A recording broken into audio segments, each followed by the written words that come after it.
Para ibu dan bapak, teman-teman muda, anak-anak yang terkasih, kita bersyukur hari ini diberi kesempatan oleh Tuhan untuk bermenung. Dan hari ini kita sungguh merasakan kasih Tuhan. Hari Senin, pekan keempat, Prapaskah. Hari ini kita diteguhkan oleh firman Tuhan yang kita renungkan. Mazmur 31, aku percaya padamu ya Tuhan. Aku hendak bersorak dan bergirang atas kerahiman-Mu, sebab Engkau mengindahkan kehinaanku. Mazmur pembuka ini sungguh memberikan kita keteguhan iman bahwa aku percaya padamu ya Tuhan. Iman itu tentu personal, tetapi membawa dampak bagi siapa saja yang kita yakini. Nah, pengalaman ini menjadi gambaran bagi kita untuk bermenung di hari ini. Nah, dalam bacaan yang pertama, dari kitab Nabi Yesaya diungkapkan, beginilah firman Allah di bab 65 ayat 17 sampai 21. Firman Allah, aku menciptakan langit yang baru dan bumi yang baru. Hal-hal yang dahulu tidak akan diingat lagi dan tidak akan timbul lagi di dalam hati. Bergiranglah dan bersorak-sorak untuk selama-lamanya atas apa yang kuciptakan. Sebab sesungguhnya aku menciptakan Yerusalem penuh sorak-sorai dan penduduknya penuh kegirangan. Gambaran ini menjadi gambaran keselamatan yang Tuhan anugerahkan kepada setiap kita. Dan gambaran ini pula membantu kita untuk semakin yakin dan percaya.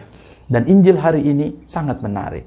Injil Yohanes bab 4 ayat 43 sampai 54. Dikatakan bahwa Yesus berangkat dari Samaria dan pergi ke Galilea. Sebab ia bersaksi bahwa seorang nabi tidak dihormati di negerinya sendiri.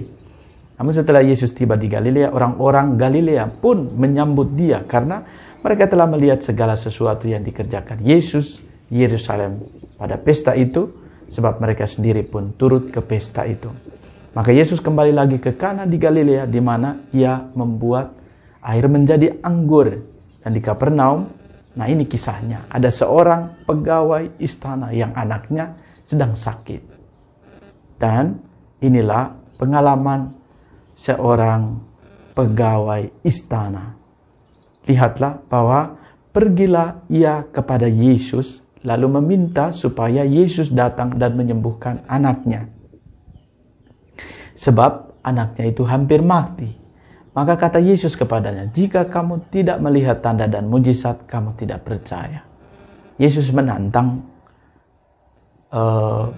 pegawai istana ini. Memang kadang-kadang dalam doa-doa kita pun, tadi itu kita ditantang, kadang di-delay dengan waktunya Tuhan. Bukan waktu kita, bukan dengan doa-doa kita, lalu kita menyogok Tuhan. Tapi Tuhan punya waktu yang ia kehendaki bagi setiap kita. Dan inilah yang sungguh meneguhkan kita. Bukan doa-doa kita, tetapi karena dan kerahiman Allah. Tentu doa itu sudah menjadi sarana yang ampuh, namun iman juga dibutuhkan di sini.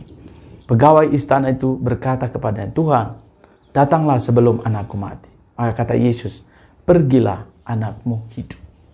Tadi pertama ya, kata pergilah.